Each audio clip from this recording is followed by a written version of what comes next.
Днес ще ви запозная с едно изследване, направено в лабораторията по невронаука към университета в Уисконсин.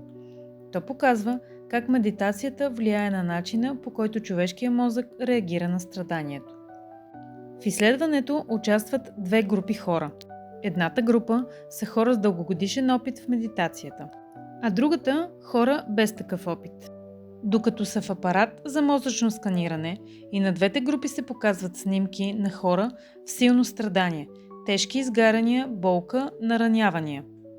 Страданието е използвано като ясен стимул, за да се види как мозъка реагира на натиск. Учените наблюдават как мозъка реагира и в двата случая.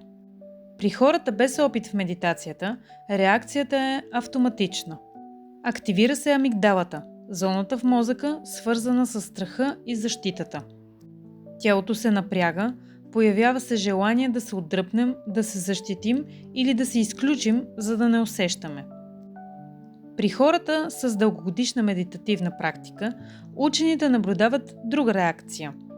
Вместо силна активация на амигдалата, се активира инсулата. Инсулата е зона в мозъка, свързана с телесното усещане, емпатията и способността да усетим преживяването на другия. Това означава не просто разбирам, че някой страда, а мога да усетя без да се сривам. Амигдалата не поема управлението, няма паника, няма бягство, няма защита. Има присъствие, има стабилност, има състрадание.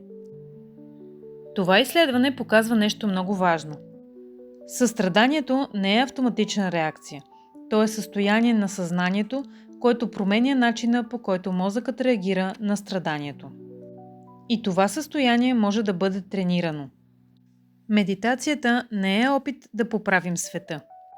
Тя е промяна на вътрешното ни състояние. А когато вътрешното състояние се промени, се променя и начина, по който преживяваме реалността. От това място ние реагираме на живота. Ние го преживяваме от позицията на свързаност, а не на отделеност. Ако това, което споделям, ти харесва, ме последвай.